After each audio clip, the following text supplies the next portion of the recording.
Hello everyone, this is Al-Fadi and I want to welcome you back to a continuation of this video series entitled The Search for Muhammad. We've been debunking a number of historical documentation that are typically used to prove the existence of Muhammad. Today we are going to take a look at one of such important document actually to our Muslim friends, that is the Quran. With me here to discuss this is our dear brother, Dr. J. Smith. Dr. J, so we've been debunking historical documentations or alleged historical documentations, but today you are going to also use the Quran itself. Yeah, the Quran. And this is something that would have to be here. If Muhammad did exist, he should be all through this book. What do you know about Muhammad in this book? Is he all through it? Well, I mean, I'll give you the traditional understanding as a Muslim. Yeah, Muhammad is all through it, but if you ask me by name, probably a handful, 4 times. Only 4 times that his name is in the Arabic. That's right. Now, all the way through in the English translation, they put Muhammad, Insertions, always, of course, yeah. always in brackets. So for those who are watching, whenever you see the name Muhammad and it's in brackets, you know that that is an interpolation. That is a commentary. They're putting that as a commentary. It is not in the Arabic. And you can just, what I always do, I always make sure that I have the Arabic and the English next to each other. Do that. Make sure you have a Quran that has both side by side. So when you make this argument, you can go to the Muslim and say, where's it in the Arabic? Where's it in the Arabic?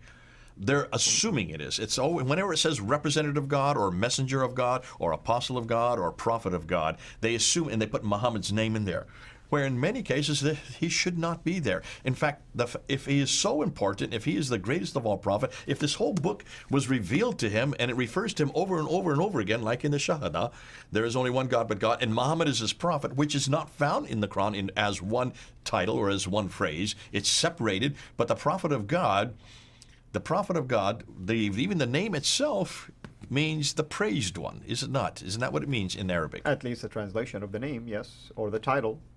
So I asked this of Murad. Murad is, he understands Aramaic. He also understands and does an awful lot of work in the Syriac, but he also is a native Arab speaker. He is from the Middle East himself, and he has been working on this for years. And he and I did a video a number of months ago where we asked this very thing. And I said, okay, Murad, you're the one that has really worked on this. You understand the Quran. You have grown up with the Quran all your life. You know where these 4 references are. Let's look at the slide. Let's put the slide up there, and you can see the references there on the slide. There is Murad, a researcher from the Middle East and a native Arab speaker. And he says, Jay, do you really think that is Muhammad there? I mean, the Muhammad the man, when it refers to those 4 instances? Because there's only 4 instances. Now, stop and think. If this book is all about this God and this man, why is it we have 99 references to Isa in the Quran and only 4 references to Muhammad? What does that suggest to you? Well, I mean, it's kind of peculiar, really, when you find Jesus, Moses, Abraham mentioned far more than the Prophet of Islam, who's supposedly the final messenger, the seal of the prophets, and so on and so forth. And so there's something really peculiar about this. There's something odd about this. Right. If he is the one that is part of the Shahada, if he is there alongside Allah as the statement of faith that all Muslims must use whenever they are going into battle, whenever they are going and actually giving their life to, if they convert, if this is the case and he's right there with Muhammad all the time, with God all the time, then why is it there's only 4 references of him to him in the Quran? Right. It shows that he's not, either he's second class or maybe that's not even him. This is what Murad is intimating. Now, I'm still on the fence on this one. I'm not going to take a position on this. This is a white paper, as I call it.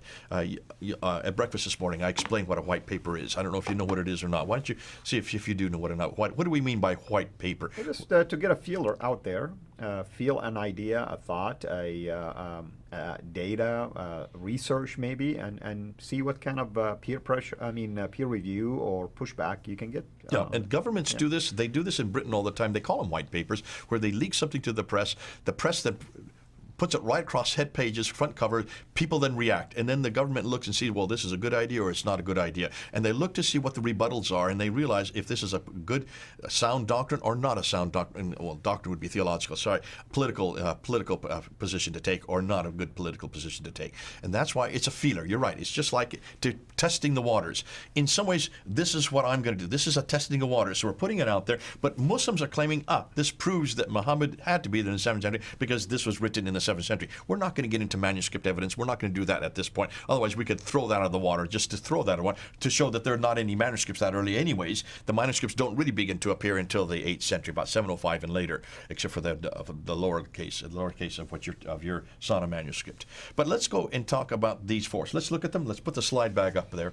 And you can see the four references are chapter 3, verse 144, which says, and the Blessed One. I'm going to use the Blessed One because that's how Muhammad is in Arabic. So the Blessed One is no more than a messenger. All right, what Blessed One? Who is it referring to? This could be Jesus, actually.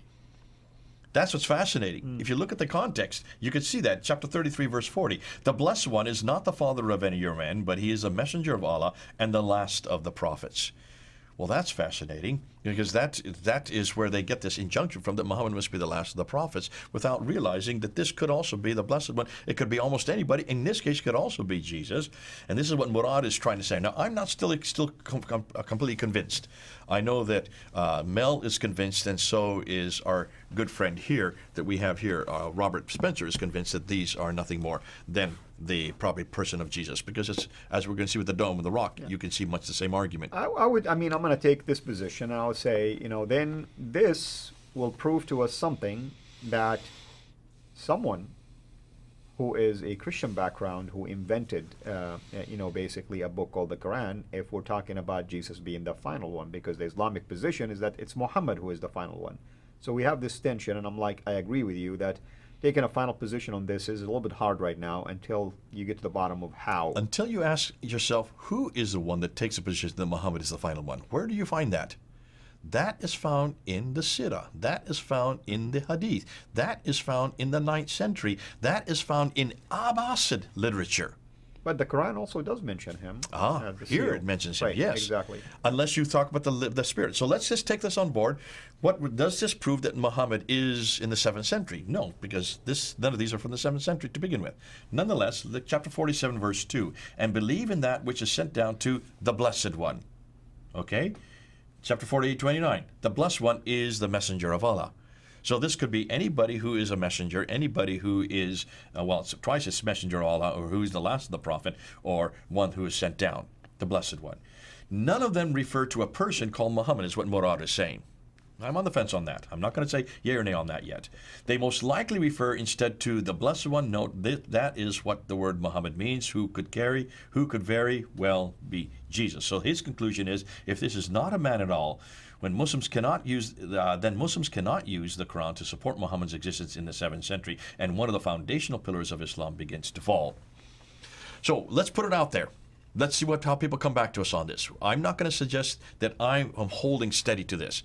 I do take the position, unlike Robert Spencer or Mel and Murad, that this may be Muhammad, and this is as we're going to see in the Dome of the Rock. That also is about the same time period that the Qurans are beginning to be introduced. Mm-hmm. What we haven't done yet, we haven't looked at chapter 3, 33, or 47, or 48 to look and see where that was introduced into the Quran.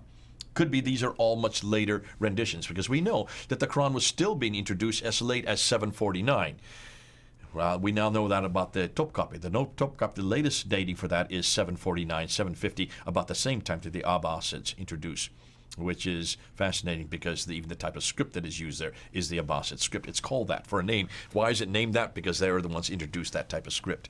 So there is much yet to be played out on the Quran. We're not doing that in these series. We're not looking at the dates on the Qurans or the manuscripts. What we are saying is these four verses could be much later. I would go with that myself, that these are much later verses that are added at a much later time when Muhammad was a man that was being imposed. And this idea of Muhammad being a man really is only found in the inscriptions. Remember we talked about that. The rock inscriptions only use that kind of reference to the man Muhammad from 730 on.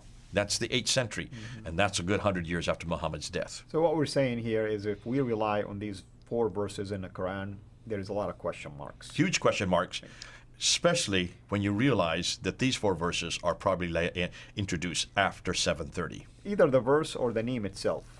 was The name introduced. itself, actually, we're going to find is earlier in the next episode. What I'm saying, the name inserted into these passages at a later time to apply to a person versus a description. No, of I'm going to say Christ. that is wrong because we're going to see in the next episode the Dome of the Rock. That's my view, and I'm going to stand to it. Okay, you can see we don't even agree. He and I don't agree on this. How can I sit there and talk with you? You don't even agree with me. But that's great. That's where we're, and this is why everything we're doing, almost all the stuff that we're touching, is germinal. This is fascinating because until we know exactly when you can date these manuscripts, we won't be able to answer that question. Right. We can date the Dome of the Rock. And that's coming next, because the Dome of the Rock is fascinating, because I will suggest that that is where Muhammad's name is introduced. But that's for the next episode. So that's what we are going to address next time, That's which it. is the Dome of the Rock. Very good. Well, everyone, you've heard the presentation. You heard also the different views that are being presented, not just by the two of us here, but by the other researchers as well. So we hope that you will do your own homework, especially if you are a Muslim viewer. Until we meet with you again next time, have a blessed day. Thank you so much for taking the time to watch this video. We can't make these quality videos without the help of partners like you. So please consider becoming a Patreon supporter today at patreon.com/Sira International. I want to make sure you always get notified when we release a new video. So please click the bell to be notified, and of course, make sure to subscribe to this channel. If this video was helpful to you, please click the thumbs up. Thank you.